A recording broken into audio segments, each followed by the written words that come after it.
श्री गुरु चरण सरोज रज निज मन मुकुर सुधार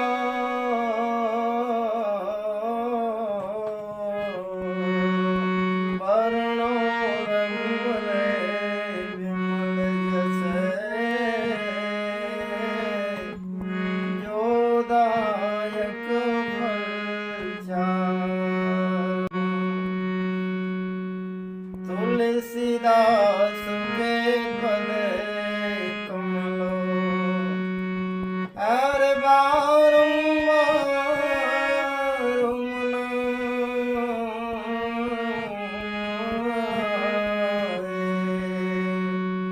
ये गुण गाऊं सिय राम के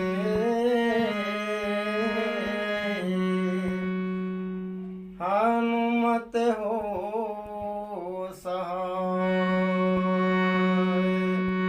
गुण गाऊं सिय राम के सो हनुमत हो सहाय। देव धनुज नर नाग खग प्रेत पितर गंधर्व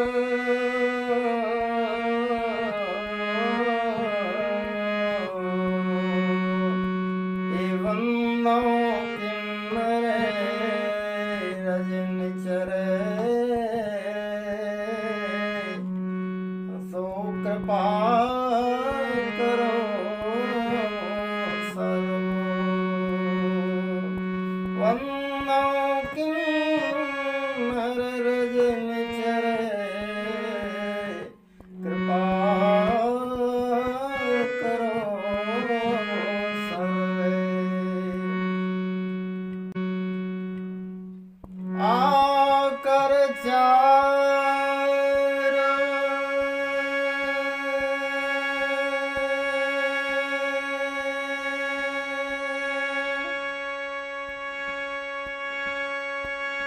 लाख चौरासी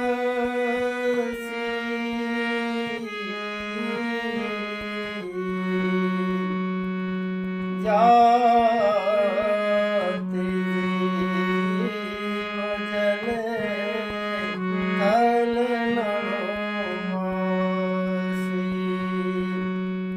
सिय राम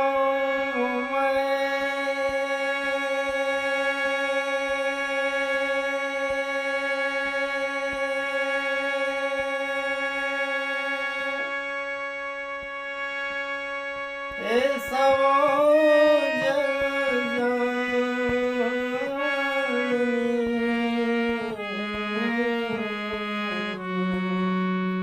करहूं प्रणाम जोड़ी जुग करहूं प्रणाम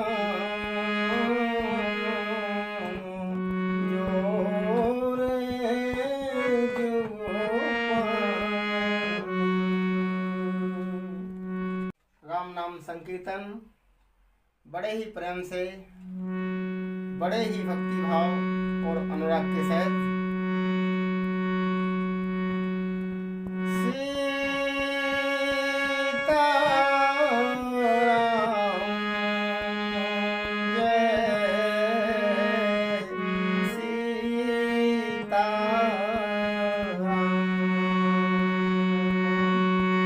राधे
संतन की जय, सब भगतन की जय। नमो पार्वती पते हर हर महादेव। हर हर महादेव।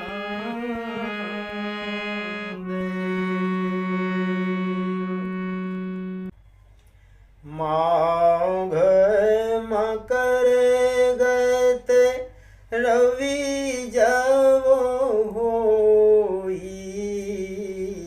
तीरथ पति आओ सब कोई। माघ मकर गत रवि जब होई, तीरथ पति आओ सब कोई। तीरथ पति आओ सब कोई। कथा का जो चौपाई माध्यम बन रही है वो है माघ मकर गत रवि जब होई, तीरथ पति आओ सब कोई। चौपाई का साधारण अर्थ है, जब मकर राशि में सूर्य की गति होती है या जब सूरज मकर राशि पर होता है माघ के महीने में, तब तीरथ पते आओ सबको ही। तो क्यों आते हैं? साधारण तो यही है कि माघ के महीना में सूरज मकर राशि पे हो तो सभी लोग तीर्थ पति प्रयाग में आते हैं। ये साधारण अर्थ है। इसमें मकर संक्रांति का जब तक हम लोग निर्धारण नहीं करेंगे कि योग ये कौन सा है, ये योग है जब माघ के महीना में मकर राशि पे सूर्य होता है, तब मकर संक्रांति पड़ती है। उस पवित्र योग में गंगा स्नान करने के लिए, त्रिवेणी संगम में स्नान करने के लिए सभी लोग आते हैं। कब आते हैं?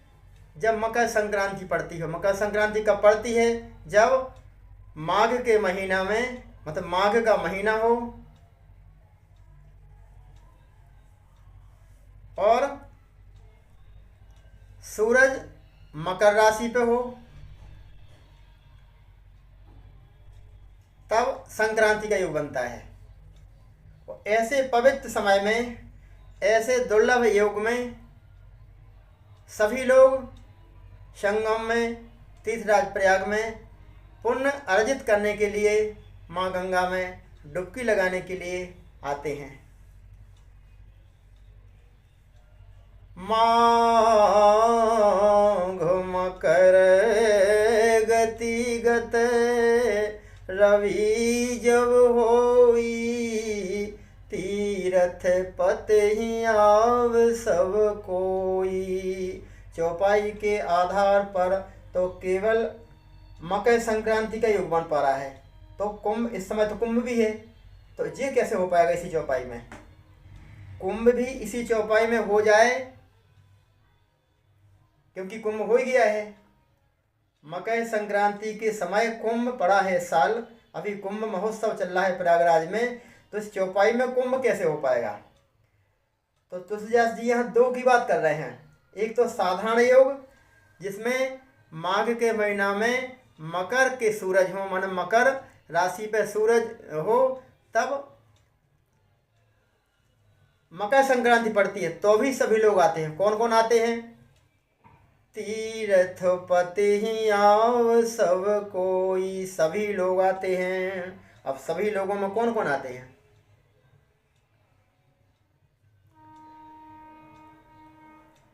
तो लिखा है देव धनुज किन्नर नर श्रेणी, सादर मैं जही सकल त्रिवेणी। रामचरितमानस इतना कठिन ग्रंथ है कि कितने ही पढ़े लिखे हो, चैलेंज है, आप इसका अर्थ नहीं समझ सकते हो। कब समझ सकते हो? भगवान की कृपा से ही समझ सकते हो। ये बुद्धि का विषय नहीं है, क्योंकि बुद्धि के हिसाब से तो, व्याकरण के हिसाब से तो, शब्दार्थ के हिसाब से तो अर्थ यही बन रहा है कि सभी लोग आएंगे, देवता आएंगे, धनुज आएंगे, किन्नर आएंगे, नर आएंगे, ये चार श्रेणी के लोग आएंगे और आदर के सहित त्रिवेणी में स्नान करेंगे, है ना। तो अब बिना कुंभ के तो सभी लोग आते नहीं हैं। मकर संक्रांति पे बहुत लोग आते हैं, लेकिन फिर भी सब लोग नहीं आते। लेकिन जब कुंभ पड़ता है तो जो बहुत लोग आते हैं हर साल, वो तो आते ही हैं। और पूरे विश्व के लोग, पूरे विश्व के सनातनी भक्त, पूरे अखाड़े जितने साधु संत हैं, ऐसा कोई साधु संत नहीं जो कुंभ में ना आता हो। तभी तो लिखा है सादर मैं जही सकल त्रिवेणी। सकल त्रिवेणी जो कुंभ के लिए है, सकल शब्द कुंभ के लिए है, और सादर मैं जही जय संक्रांत के लिए है। तो कुंभ कैसे सिद्ध हो पाएगा? माघ मकर गत रवि जे है संक्रांति ओ होई। और जब कुंभ भी होता है तो कुंभ तो रोजाना होता नहीं है, क्योंकि मकर संक्रांति तो हर साल हो सकती है। जब जब भी मकर राशि पे सूर्य की गति होती है तब मकर संक्रांति हर साल होती है, लेकिन कुंभ तो हर साल होता नहीं है। कुंभ होता है 12 साल में या 6 साल में होता है अर्ध कुंभ ही। वैसे सही कुंभ तो 12 साल का होता है। तो वो हर साल कैसे हो पाएगा? क्योंकि चौपाई आगे बता रही प्रति संवत यह हो ये आनंदा, यह आनंद हर वर्ष होता है। तो हर वर्ष संक्रांति तो हो सकती है, हर वर्ष सभी लोग आ सकते हैं जिन जिन को आना है। सब तो नहीं आते, सब तो केवल कुंभ में ही आ सकते हैं। तो ये आनंद हर साल होता है, लेकिन कुंभ कैसे हो पाएगा?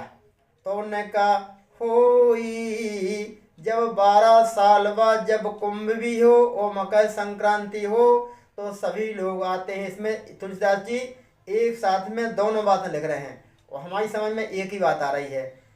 माघ मकर गत रवि जब होई, रवि जब, यह मकर संक्रांति, होई यह कुंभ, जब कुंभ भी हो तो तीर्थोपति ही आओ। आओ जे है मकर, मकर में सब लोग आते हैं। कौन आते हैं? सुविधा अनुसार आसपास के लोग या जिन्हें बिल्कुल जाना ही है वे जाते हैं, लेकिन सब कोई तीर्थराज प्रयाग में सब कोई आते हैं। कब? जब कुंभ का योग पड़ता है। कुंभ तो कुंभ होता है हर 12 साल में। तो प्रति संवत फिर कैसे हो पाएगा? प्रति संवत का मतलब है प्रत्येक साल जे है साधनार्थ लगेगा, जे लगेगा मकर संक्रांति के लिए।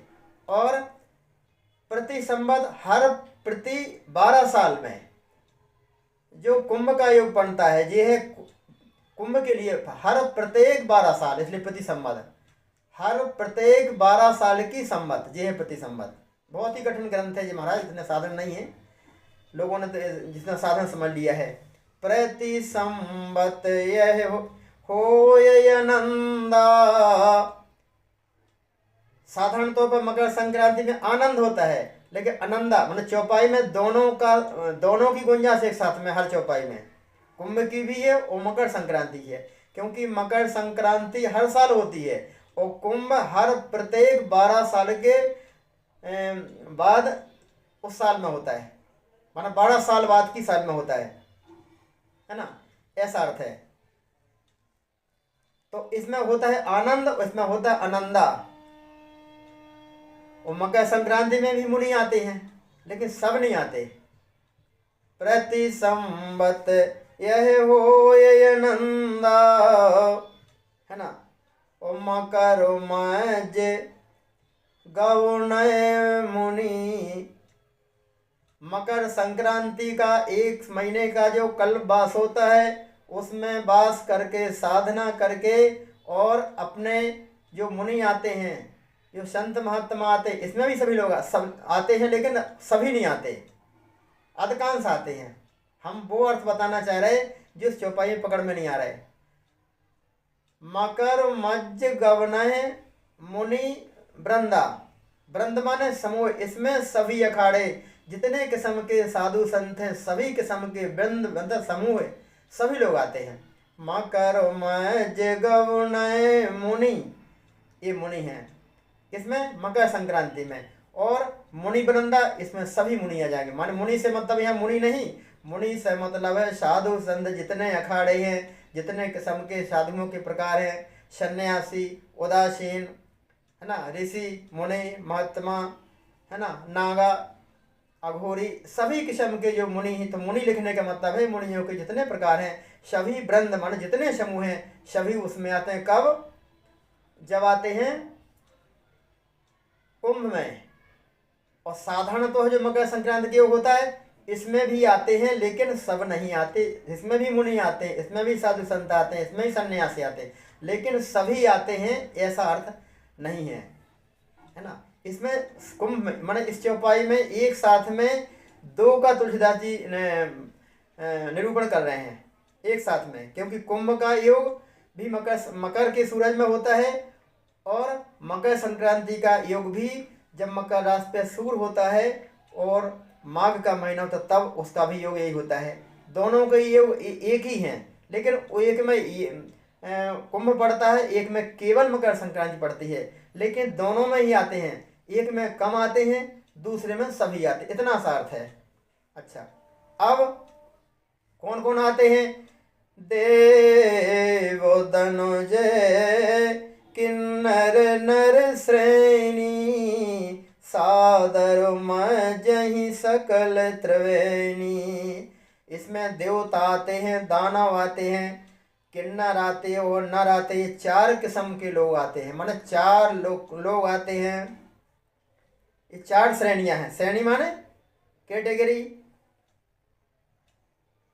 4 प्रकार, श्रेणी माने प्रकार। 4 प्रकार के लोग आते हैं, देवता, दानव, किन्नर और नर, एक अर्थ। दूसरा अर्थ, नरों में ही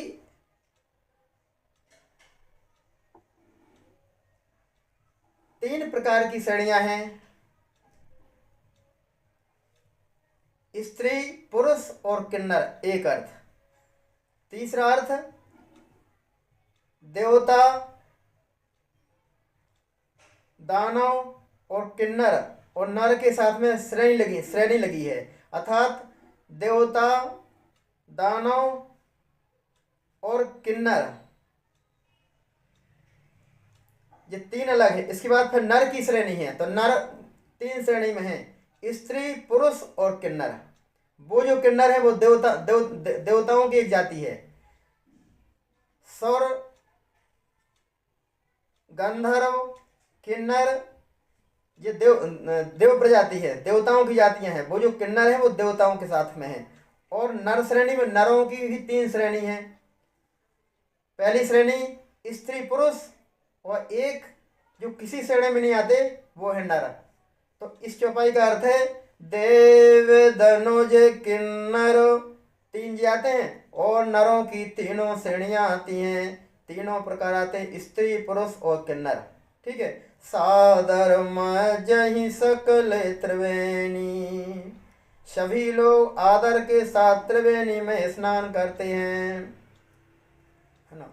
अब देवता क्यों आएंगे, धनुष क्यों आएंगे? ये क्यों आएंगे भाई? प्रश्न है, आते तो हैं लेकिन क्यों आते हैं? जब तक ये सूत्र समझ में नहीं आएगा क्यों आते हैं, तब तक कथा सही पकड़ में नहीं आएगी। कोई नहाने आते हैं, ठीक है, देवता आते हैं, दानव आते हैं, किन्नर आते हैं, मनुष्य आते हैं, कोई कोई इतराज नहीं, आते होंगे, निश्चित आते ही हैं। लेकिन देवता काय को आएंगे स्वर्ग छोड़ करके? दानव लोग क्यों आएंगे? किन्नर क्यों आएंगे और नर क्यों आएंगे? तो देव और दानव क्यों आएंगे, इसका सटीक उत्तर है, हमारी कोई चीज कहीं गुम जाए। लोग लोग उदाहरण दे रहे, हमारी चीज कहीं गुम जाए और उस समय ना मिले, ढूंढी जाए तब ना मिले, और बाद में फिर मिलने के योग हों, तो कौन आएंगे? जिसकी चीज, सब लोग भी आएंगे कि हमें पैसा मिल जाए, लेकिन जी के गुमे है वो तो आएगा ही। तो जो देवता और दानव जो अमृत योग बनता है,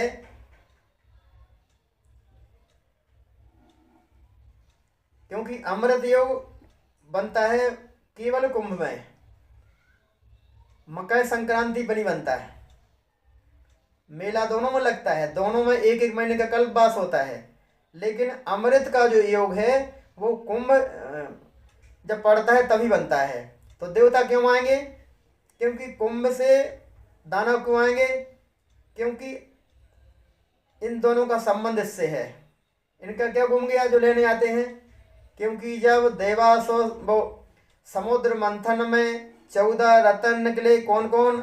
श्रीमणि रंभा वारुणी अमीय शंख गजराज कलपति द्रुम शशि धेनु धनुवंतरि विश्वाज। 14 रत्न निकले। उन 14 रत्नों में एक सबसे श्रेष्ठ रत्न था जिसे सभी चाहते थे, एक ऐसा रत्न था जिसे कोई नहीं चाहता था। जिसे कोई नहीं चाहता था वो था हलाहल विष। विष कौन चाहता है? और अमृत सभी चाहते हैं, सब मरना नहीं चाहते हैं। तो उस अमृत के कलश, अमृत का कलश जब निकला समुद्र मंथन से, और देवता और दानवों ने ही समुद्र मंथन किया था, अतः समुद्र मंथन से जो चीज निकली है इन दोनों का ही उस पर अधिकार था।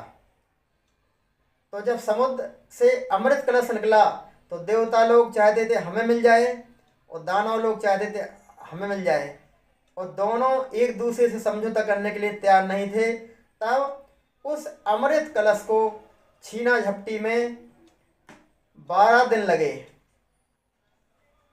12 दिन में कुछ दिन नीचे युद्ध हुआ, कुछ दिन फिर इंद्र उस अमृत कलश को ले जाके आकाश मार्ग में उड़ गए, क्योंकि समुद्र मंथन तो आकाश में हुआ नहीं था, समुद्र मंथन नीचे हुआ था। समुद्र नीचे होता है तो पहले तो नीचे लड़ाई भई कि हमें अमृत चाहिए, देवताओं ने कहा हमको मिलना चाहिए, दानवों का ने कहा हमको मिलना चाहिए।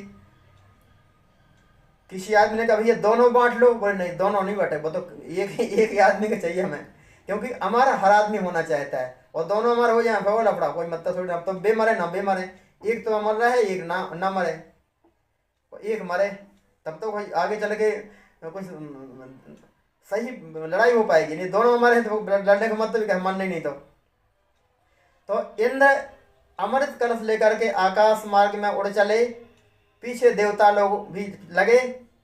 देवताओं ने पीछे, राक्षसों ने पीछा किया, दानवों ने पीछा किया। तब उस अमृत कलश की छीना झपटी में 4 जगह अमृत की बूंदें गिरी। पहली बूंद कहाँ गिरी, दूसरी कहाँ गिरी, तीसरी कहाँ गिरी, चौथी कहाँ गिरी। इस चक्कर में ना पड़ते भाई कुल मिला के 4 जगह गिरी। एक जगह प्रयागराज में, एक जगह हरिद्वार में, एक बूंद गिरी उज्जैन में, एक बूंद गिरी नासिक में। जिसे भौगोलिक ज्ञान हो वो इस चौपाई का अर्थ और अच्छी तरह समझ सकता है। अर्थात अर्थात वो लोग चारों तरफ घूमते रहे। तो जिस क्षेत्र में गए और फिर छीना छीना झपटी भई, तो उस क्षेत्र में वो बूंद गिरी और वहाँ से फिर दौड़े, फिर भागे। तो इलाहाबाद पहुँचे होंगे, मानो प्रयागराज पहुँचे होंगे, तो यहाँ फिर छीना झपटी भई, तो फिर एक बूंद गिर गई और फिर भागे होंगे। तो मान लो हरिद्वार पहुँचे होंगे।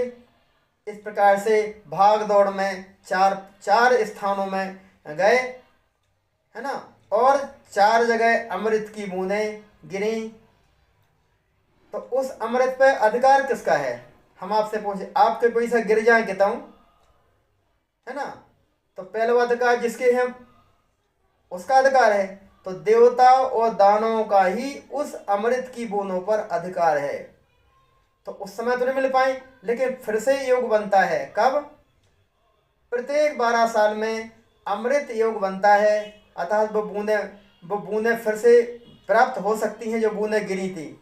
जो अमृत की 4 बूंदें कुंभ से छलक गई थी, वो बूंदें मिलने की फिर से उम्मीद का योग बनता है। कब बनता है? माघ मकर गत रवि जब होई, और जब कुंभ भी हो, कुंभ हो जब 12 हर प्रत्येक साल में कुंभ हो, जब हो ही मानो ये कुंभ है ना। तो तीर्थपति आव सब कोई, सभी लोग आते हैं। तो कौन कौन आते हैं? लिखा देव दानो जे, इनकी दावेदारी इसलिए जे आते हैं। अब समझ आई? विश्व का प्रथम अर्थ है। आज तक किसी समझ नहीं आया कि देवता को आएंगे दानव को आएंगे। अरे भाई सीधा सीधा अर्थ है। अमृत समुद्र मंथन से जो अमृत निकला था, उसमें देवता और दानव दोनों चाहते थे। और इसी लड़ाई में ठीक तान में उस घड़े से 4 जगह बूंदें गिरी। तो हम तो प्रयागराज की ही बात करेंगे। अभी यहाँ कुंभ चल रहा है, यहाँ देवता आते हैं, आएंगे कुंभ में, आते ही हैं। काहे के लिए? अपनी बूंदें फिर से प्राप्त करने के लिए, अमृत की बूंदें फिर से प्राप्त करने के लिए। अच्छा, देवतान के पास तो अमृत है ही, बेकार हुआ तो बे क्यों आते हैं? चलो दानव को अमृत नहीं मिल पाया इसलिए वो तो हो सकता इसलिए या तो शायद अब मिल जाए, तब नहीं मिली तो अब मिल जाए। लेकिन देवता क्यों आते हैं? देवता इसलिए आते हैं कि बूंदें भी हमें मिले, दानव को ना मिल जाए, नहीं तो ये अमर हो जाएंगे। ये अर्थ है। बोलो आप, देवता क्यों आते हैं? देवता उनके पास तो पूरा घड़ा भरा रखा है। वे एक बूंद का क्या करेंगे? 4 बूंदों का क्या करेंगे? वे इसलिए आते हैं कि वे 4 बूंदें, या जो प्रयागराज में कुंभ चल रहा है इसमें जो बूंद उस समय गिरी थी, वो इस समय उस बूंद के मिलने की फिर से उम्मीद है। तो कहीं दानवों को ना मिल जाए तो पहले हम ही बूंद भी ले रहे। ये है संसार। माने मेहनत दोनों ने करी, देवताओं ने उतनी मेहनत करी और दानवों ने उतनी मेहनत करी, लेकिन एक बूंद भी अपने भाई को हम देने के लिए तैयार नहीं है। ये है रामचरितमानस की कथा। बोलो। अतः क्योंकि स्वार्थ लाग करही सब प्रीति, अमृत से हमारा स्वार्थ है ना, इसलिए स्वार्थ बस फिर से बेचारे दोनों दौड़े आते हैं। एक इसलिए आते हैं दानव कि हमें उस समय अमृत नहीं मिल पाए तो शायद एक बूंद मिल जाए, और देवता इसलिए आते हैं कि ना जब हमने अमृत दो ना अबे इनके पल्ले पड़ पा, हम ही ले ले पहले। ले देवो दनोज किन्नर नर श्रेणी, देव दनोज किन्नर नर श्रेणी, सादर जही सकल त्रिवेणी। देवता इसलिए आते हैं और दानव इसलिए आते हैं। अब किन्नर गायक को आते हैं। नर आएंगे तो नर में 2 श्रेणी हैं, स्त्री पुरुष और किन्नर, 3 श्रेणी। इसलिए ये किन्नर मनुष्यों के साथ में भी हैं, और किन्नर देव दनुज किन्नर है ना, ये देवताओं की प्रजाति है। और फिर नर श्रेणी में, नर में फिर 3 किन्नर अलग से बनाना पड़ेगा। मतलब कल्पना करना पड़ेगी, समझना पड़ेगा, और है ही वो तो, क्योंकि नर की श्रेणी 3 है, स्त्री पुरुष, और जो ना स्त्री में है ना पुरुष में वे किन्नर। तो ये सभी आते हैं, क्योंकि ये अमर सभी होना चाहते हैं, अमर सभी होना चाहते हैं, मरना कोई नहीं चाहता। जिस जिसने भी तपस्या करी, काय करी विद्या, धन चाहने, बोले नहीं, परिवार चाहने, नहीं, क्या चाहने, अमर हो जाएं। तो अमर का प्रयास करने के लिए अमर जिससे होते हैं वो है अमृत की बूंदें, और अमृत की बूंदें इस समय आकाश से बरस रही हैं, क्योंकि योग ऐसा है, माघ मकर गत रवि जब होई, तीरथ पते ही आव सब कोई। सभी आते हैं काय के लिए, अमृत, अमृत प्राप्त करने के लिए, अमर होने के लिए।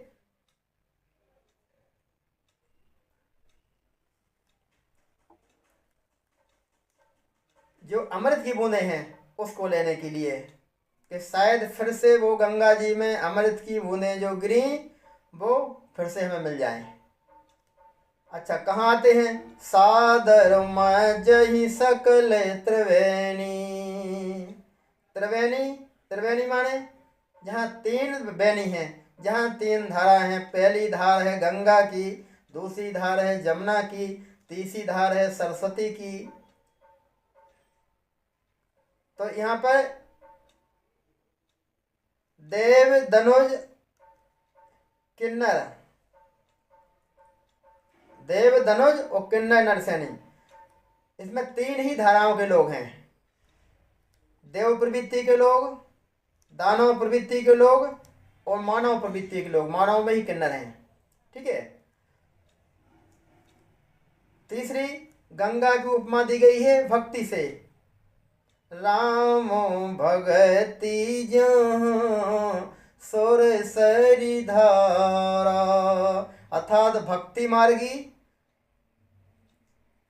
ज्ञान मार्गी और कर्म मार्गी, 3 प्रकार, 3 प्रवृत्ति के लोग, 3 श्रेणी के लोग भक्त होते हैं, है ना। ये नदियों की जो धारा है, गंगा जमुना सरस्वती, गंगा है भक्ति स्वरूपा, जमुना है कर्म स्वरूपा, और सरस्वती है ज्ञान स्वरूपा। कहाँ लिखो, राम भगति जहाँ सुरसरी धारा। ये धारा नहीं है बल्कि राम की भक्ति है, अर्थात भक्ति पथ पे चलने वाले जो भक्त हैं, अर्थात भक्त प्रवृत्ति के लोग भक्त, जो भक्ति मार्ग से तरना चाहते हैं, जो भक्ति मार्ग से अमर होना चाहते हैं, या जो भक्ति मार्ग से परमात्मा को प्राप्त करना चाहते हैं, ये हैं गंगा जी की धारा। ठीक है। और करम कथा रविनंदन वर्णी, ये हैं कर्म कांड से, कर्म मार्ग से जो परमात्मा को प्राप्त करना चाहते हैं, अर्थात 3 श्रेणी के भक्त हैं। तो यहाँ 3 प्रकार की श्रेणी धाराएं हैं, है ना। सरसय ब्रह्म विचार प्रचारा, और ये है ज्ञान मार्गी, ज्ञान श्रेणी के भक्त है, ज्ञानी श्रेणी के भक्त है ना। ये ब्रह्म को मानने वाले।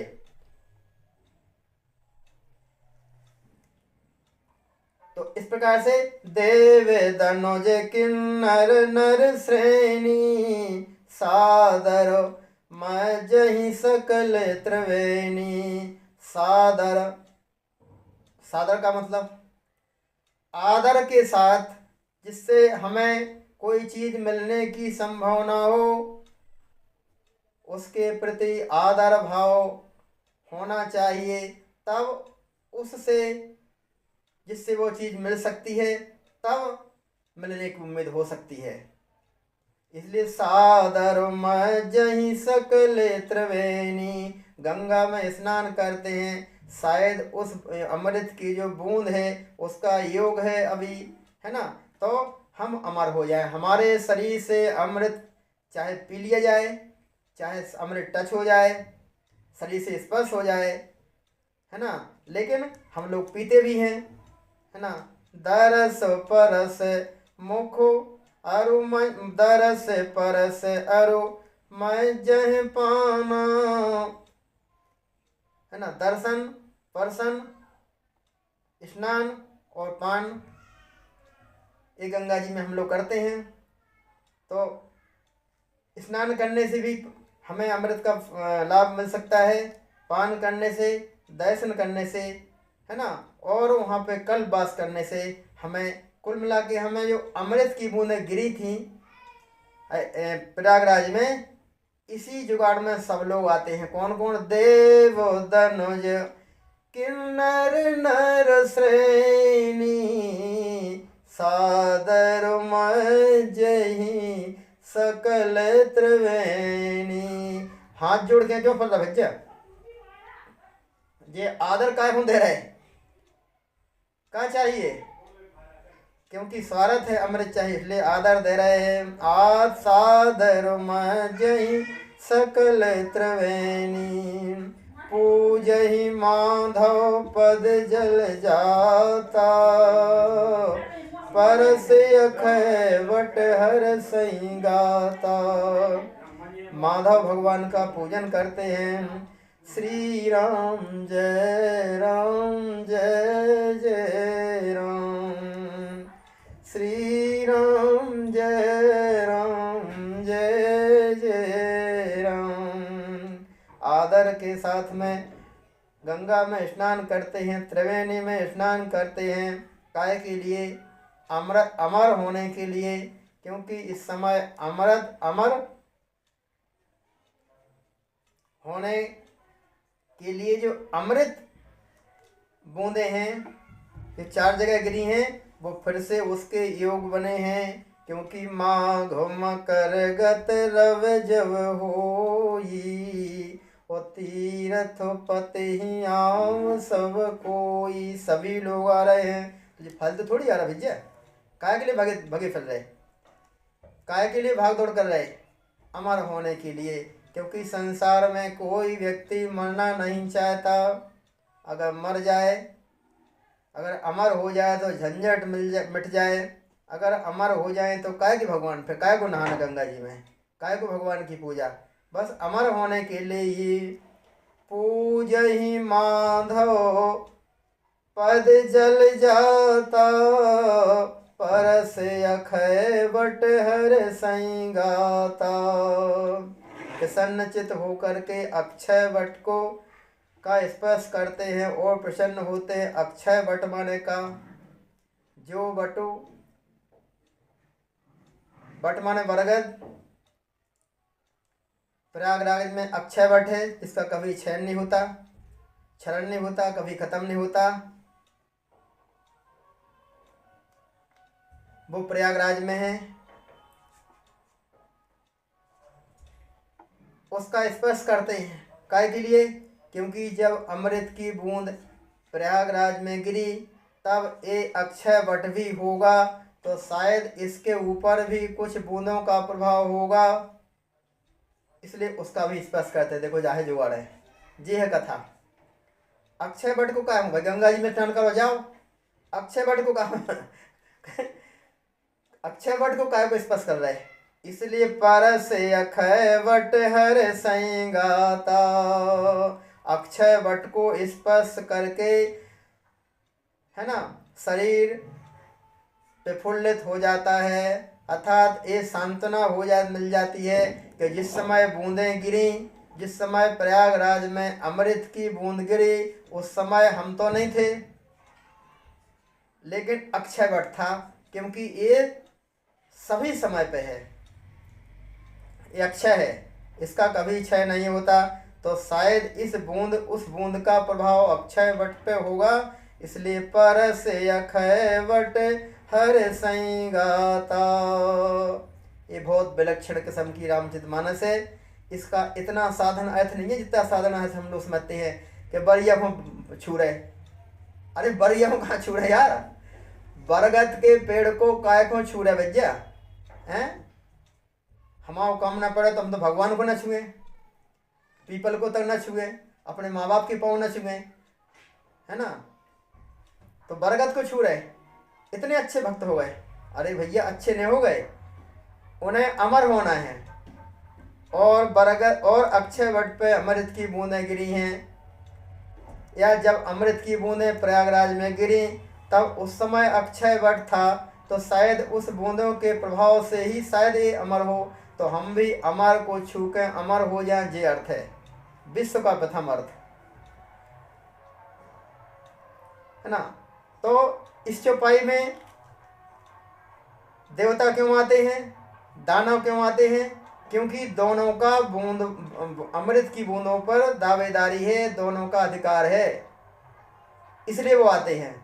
मनुष्य क्यों आते हैं, क्योंकि हमें भी बूंदें मिल जाएं, हमें भी अमृत की बूंद मिल जाए जो गिरी थी, क्योंकि अभी योग बना है, फिर से कुंभ के समय में अमृत योग बना है, तो इसलिए मनुष्य भी भाग दौड़ कर रहे हैं, मनुष्य भी गंगा स्नान कर रहे हैं, अक्षय वट का स्पर्श कर रहे हैं, भगवान की पूजा कर रहे हैं।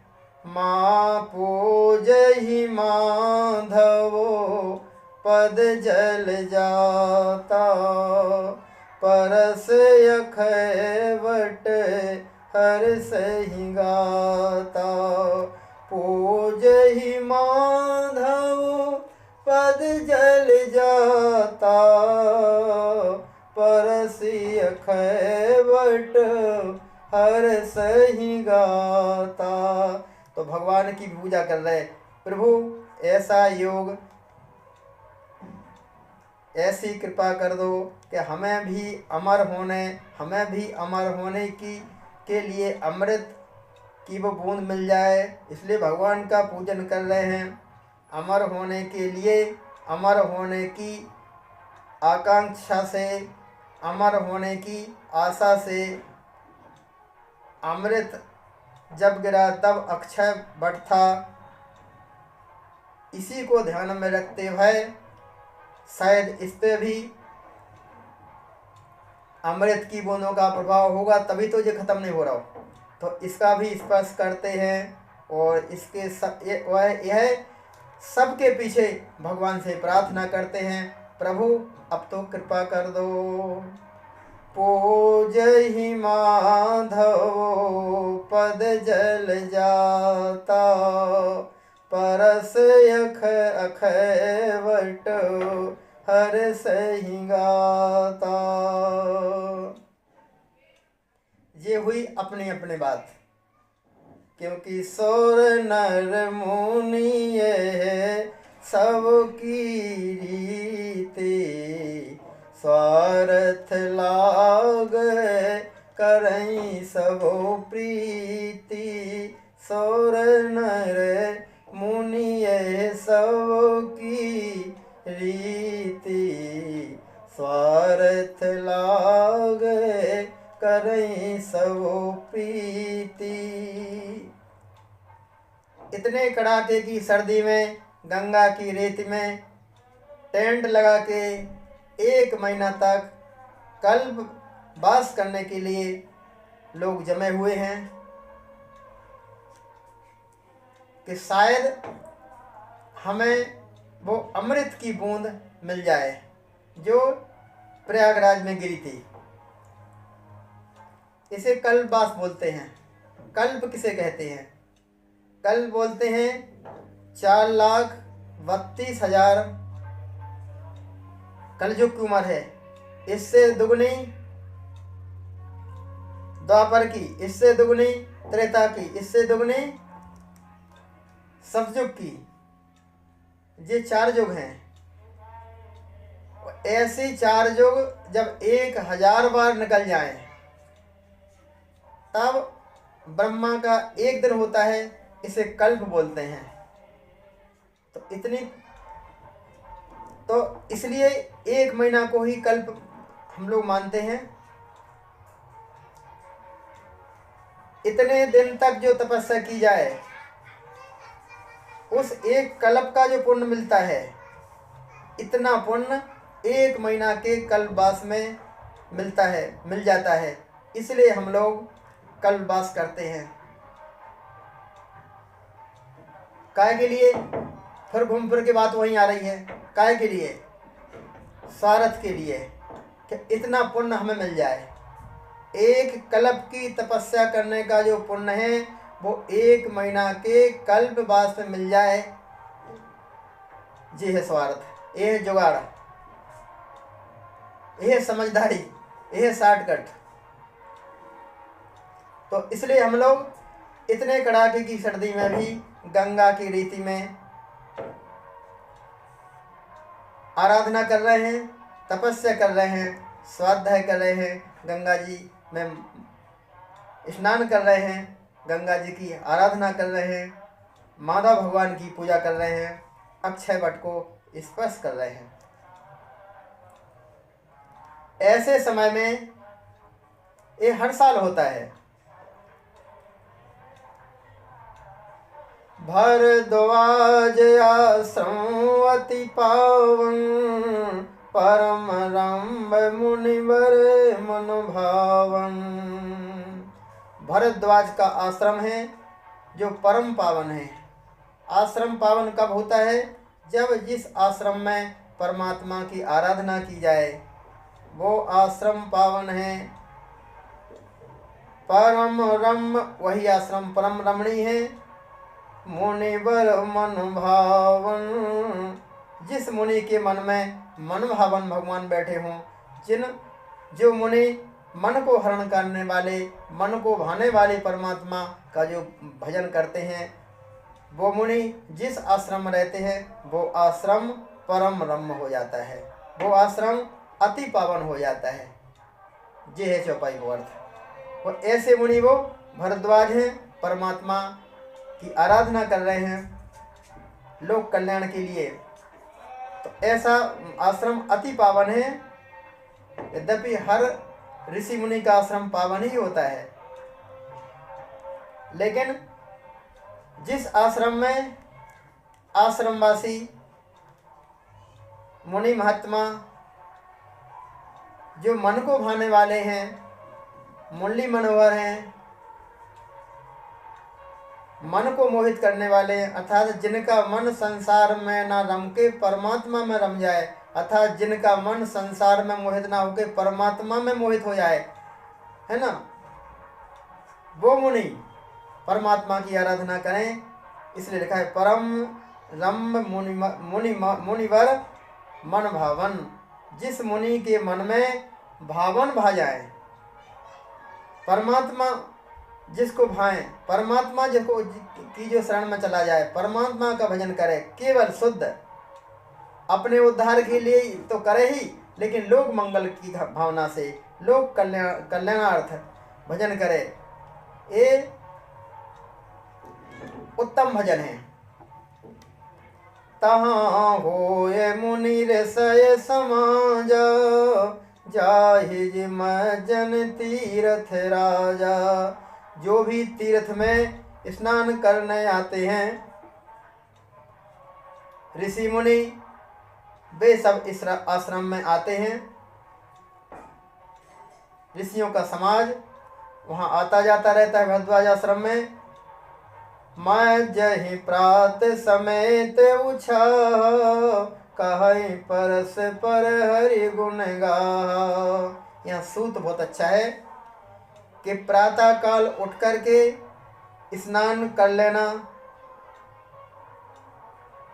एक सहज क्रिया है, सभी लोग करते हैं, लेकिन कहीं परस पर हरि गुण गाहा, लेकिन परस्पर भगवान के गुणानुवाद, भगवान की कथा वार्ता कहें और सुने, यही जीवन की धन्यता है।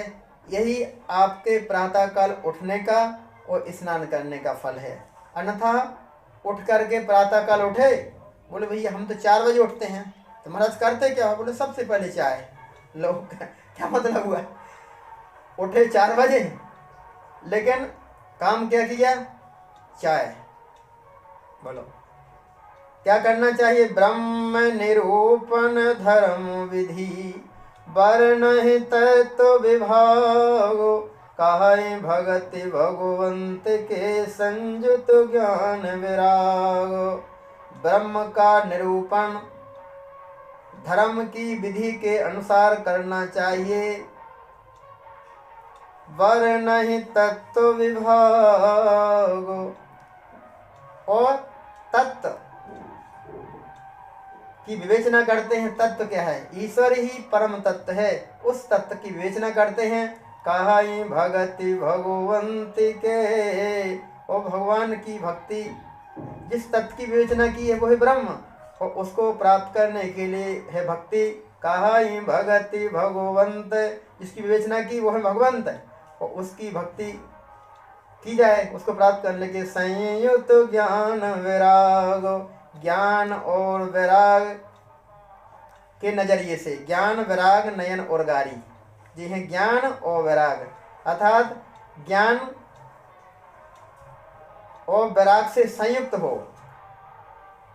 संसार में सब कुछ है, क्योंकि जड़ चेतन गुण दोषमय, बेसुकीन करतार संत हंस गुण गाई पय, पर हरि बारी विकार।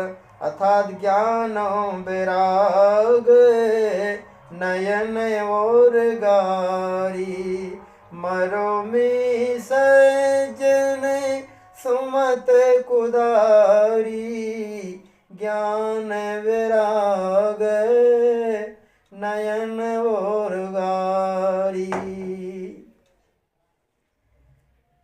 दो नेत्रों से देखना है, ज्ञान के नेत्र से और वैराग के नेत्र से। माने किसको लेना किसको नहीं लेना, ये ज्ञान होना चाहिए। जिसको नहीं लेना उसके प्रति वैराग, जिसको लेना उसके प्रति राग। यही प्रकार भर माघ नहाही, पुन सब निज निज आश्रम जाही।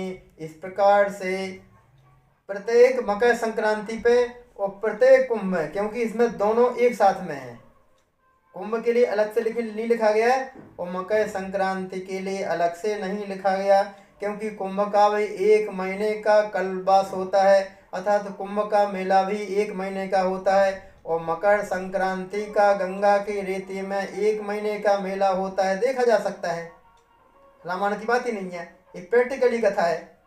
तो इस प्रकार से हर माघ के महीना में, कब? जब माघ मकर गत रवि जब होई, तब मकर संक्रांति पड़ती, तब सब लोग आते, तब आते हैं, है ना। और जब होई, अथा जब कुंभ होता है हर 12 साल की साल में, तो प्रति संवत प्रत्येक 12 साल की साल और प्रत्येक साल की साल में मकर संक्रांति, तो ये दोनों के लिए एक साथ में है।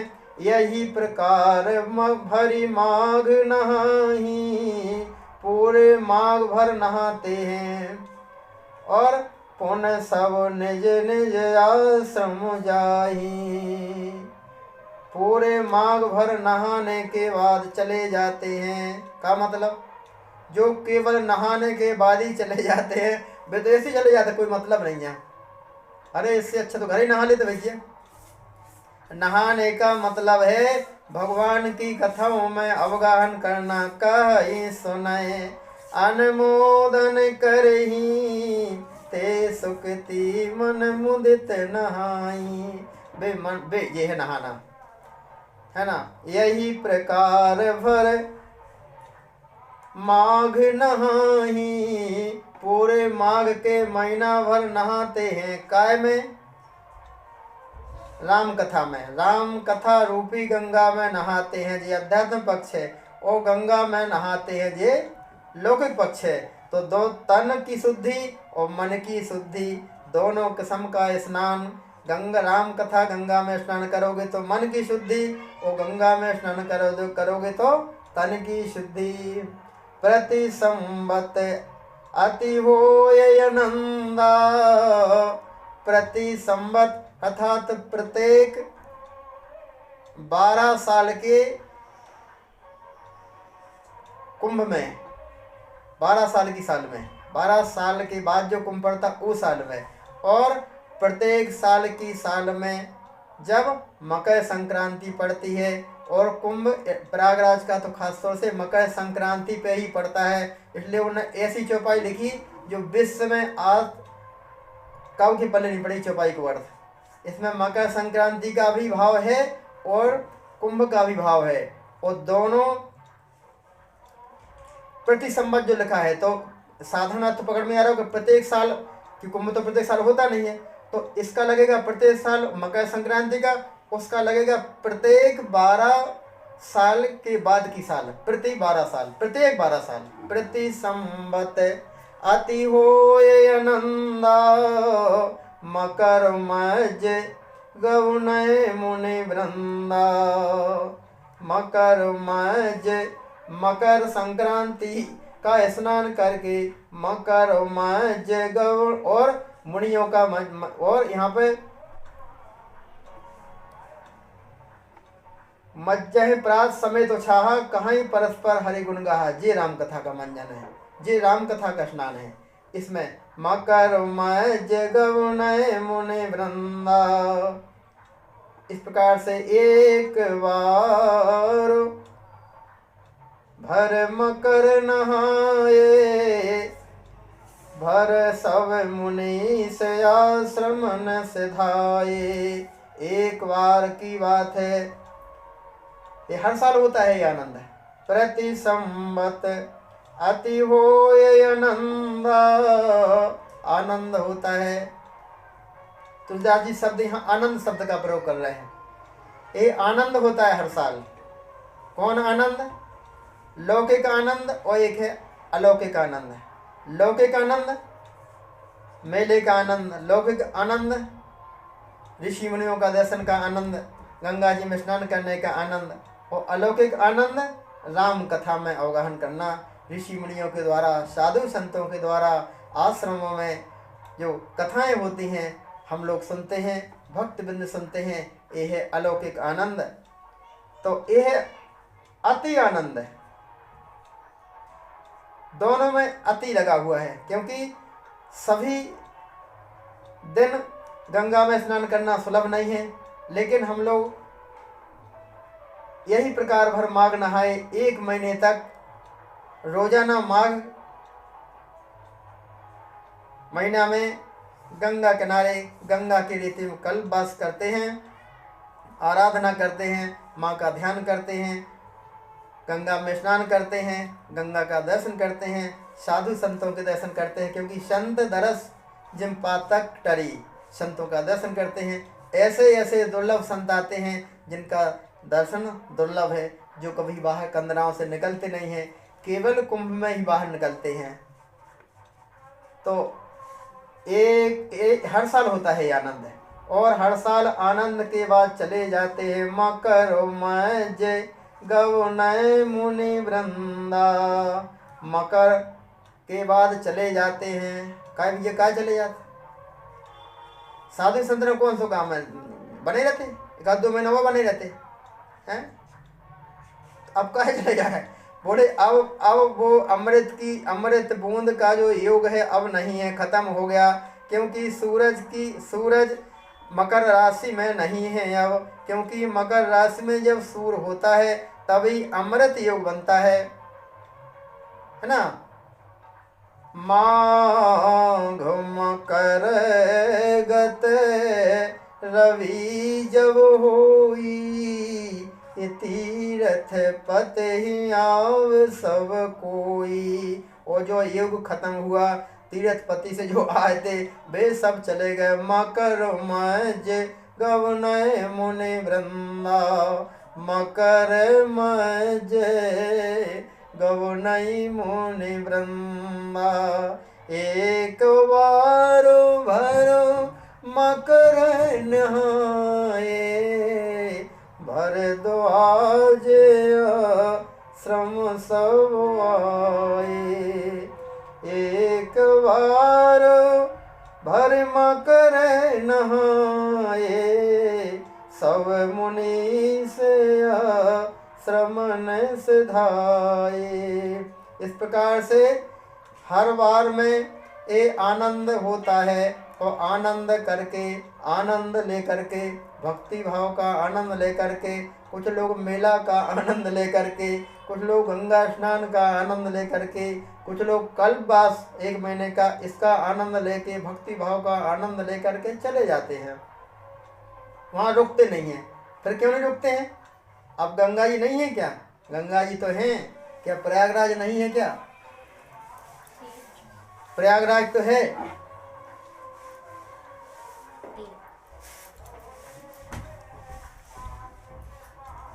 प्रयागराज तो है, लेकिन अब माघ मकरगत रवि जब होई, रवि की गति मकर राशि पर अब नहीं है, अर्थात अब ना तो संक्रांति है और ना वो अमृत योग बन पा रहा है। इसलिए हम लोग इतने स्वार्थी हैं, गंगा जी को वैसे ही छोड़ के चले जाते हैं, गंगा जी को नमन करते, जय हो गंगा मैया आपकी जय हो। क्योंकि हमें गंगा मैया पे कम भरोसा, अपने दिमाग पे ज़्यादा भरोसा है, अपनी जानकारी पे ज़्यादा भरोसा है। क्योंकि अभी अमृत योग था, या इस समय गंगा मैया हमें जल्दी उद्धार कर देंगी, ऐसी हमारी मानसिकता थी। इसलिए हम 1 महीना डटे रहे इतनी सर्दी में। अब कहा जा रहा है, बोले अब नहीं है मकर संक्रांति के योग, अब वो योग खत्म हो गया। अब माघ को महीना, पवित्र महीना खत्म हो गया, अब अमृत योग खत्म हो गया। अब हम अपने अपने घर जा रहे हैं। मकर मजे गवो नहीं मुनि वृंदा, मकर मजे गवो नहीं मुनि वृंदा, प्रति संवत यही होए आनंद, मकर मजे गवो नहीं मुनि वृंदा। मुनियों से पूछा, महाराज अब कब आओगे? बोले अगले साल। बोले कच्ची रुक जाओ अबे? बोले अब नहीं है, अमृत योग नहीं है, अब नहीं रुक रहे, हम तो जा रहे हैं। अब अगले साल फिर आएंगे। कब?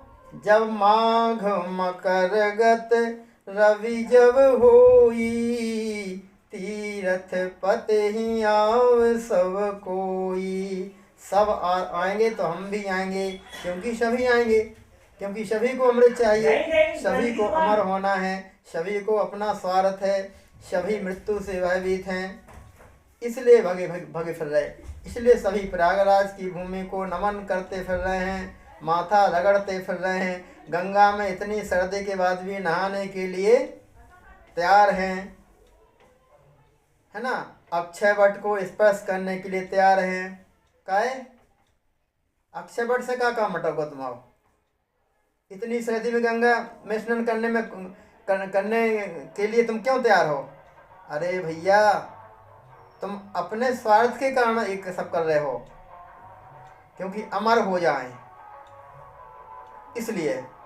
और ये योग खत्म हुआ, माघ मकर गति रब जब होई, जब जो गति हो, जब वो योग बनता है, जब कुंभ होता है, जब मकर संक्रांति होती है, तब सब आते हैं। अब सब जा रहे। मकर मजे गौ नहीं मुनि वृंदा। कई महाराज काहे जा रहे? बोले अब वो योग नहीं है। कौन सा योग? माघ मकर गत रवि जब होई, तीरथ पते ही आओ सब कोई। माघ मकर गत रवि जब होई, तीरथ पते ही आओ सब कोई। माघ मकर गत रवि जब होई, तीरथ पते ही आओ सब कोई। तीरथ पते ही आओ सब कोई। ऐसे पवित्र समय में जब मकर राशि पे सूर्य है, या सूर्य मकर राशि में है, क्योंकि सूरज 12 राशियों पर होते हैं, हर राशि पे जब सूरज होते हैं उसका अलग अलग महत्व होता है, अलग अलग प्रभाव होता है। तो जब प्रभाव मकर राशि में सूरज होते हैं तब कुंभ पड़ता है इलाहाबाद प्रयागराज में। और जब मकर राशि में सूरज होता है माघ के महीना में तब मकर संक्रांति पड़ती है। तब ये आनंद होता है, तब ये मेला लगता है, तब ये कुंभ होता है। और उस कुंभ में, कुंभ माने घड़ा, क्योंकि अमृत कलश निकला था समुद्र मंथन से। और उस कुंभ में, उस घड़े में अमृत भरा हुआ था। और अमृत को देवता भी चाहते थे और दानव भी चाहते थे। वो क्यों चाहते थे? क्योंकि उन्होंने तो मेहनत की है। अब नर क्यों चाहते हैं? क्योंकि अमृत सभी चाहते हैं। नर सोच रहे कि हमें मिल जाए तो क्या दिक्कत है, हमने मेहनत तो नहीं करी लेकिन बिना ही मेहनत को मिल जाए। तो बिना ही मेहनत को कैसे मिल सकता है? वो कृपा से मिल सकता है। लिए पूजहि माधव पद जल जाता, परस अखैवट हर्षित गाता, परसी अखैवट हर सही गाता। ये था इस चौपाई का भाव। दास के द्वारा टूटी फूटी वाणी में जो भी भगवान की कृपा से जो अर्थ हमें मिला, क्योंकि जो अर्थ हमने बताया है ये अर्थ विश्व का अद्वितीय अर्थ है। ये केवल भगवान की कृपा से हमें प्राप्त हुआ है। हमने सोचा सभी भक्तों को बता दें, सभी लोगों को, सब लोग इस अर्थ को जान जाएं। ये परमात्मा का दिया हुआ अर्थ है, हमारी इसमें कोई विद्वत्ता नहीं है। और विद्वत्ता के आधार पर रामचरितमानस के अर्थ हो भी नहीं सकते। अगर हो सकते होते तो अभी तक हो गए होते, बहुत लोग इस अर्थ को जान गए होते। ये अर्थ इससे पहले आज तक किसी ने नहीं किया। ये दास के द्वारा परमात्मा की कृपा से इस अर्थ की विवेचना की गई है, इस भाव की विवेचना की गई है। इसमें जो त्रुटियां हों वो क्षमा करें। आप लोगों के आशीर्वाद से ही ऐसे अर्थ मिलते हैं, ऐसे भाव मिलते हैं। गंगा मैया की कृपा से, साधु संतों की कृपा से, भगवान की कृपा से, भक्तों की कृपा से, आप सभी के आशीर्वाद से ग्रंथों के अर्थ पकड़ में आते हैं। आपके द्वारा मिले हुए अर्थ आपको समर्पित करते हैं। जय श्री राम, जय राधे श्याम, जय गंगा मैया, जय कुंभ।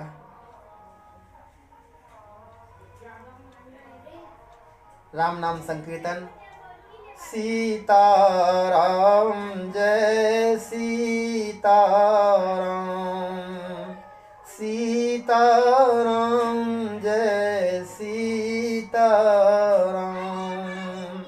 राधे श्याम जय राधे श्याम, सीताराम जय सीताराम, राधे श्याम जय राधे श्याम, सीताराम जय सीताराम, राधे श्याम जय राधे श्याम, सीताराम जय सीताराम,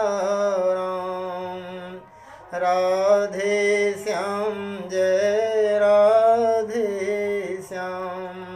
बोलिए शिव रामचंद्र भगवान की जय, शंकर भगवान की जय, वीर बजरंग बली की जय, उषाई तुलसीदास की जय, गंगा मैया की जय, कुंभ महामहोत्सव की जय, समस्त साधु संतों की जय, प्रयागराज तीर्थराज प्रयाग की जय। नमः पार्वती पते हर हर महादेव। माघ मकर गत रवि जब होई, तीर्थ पते हैं आप सब कोई। इस प्रसंग का यह प्रथम भाग अब यहीं खत्म होता है, यहीं विश्राम लेता है। इस कथा को आगे सुनने के लिए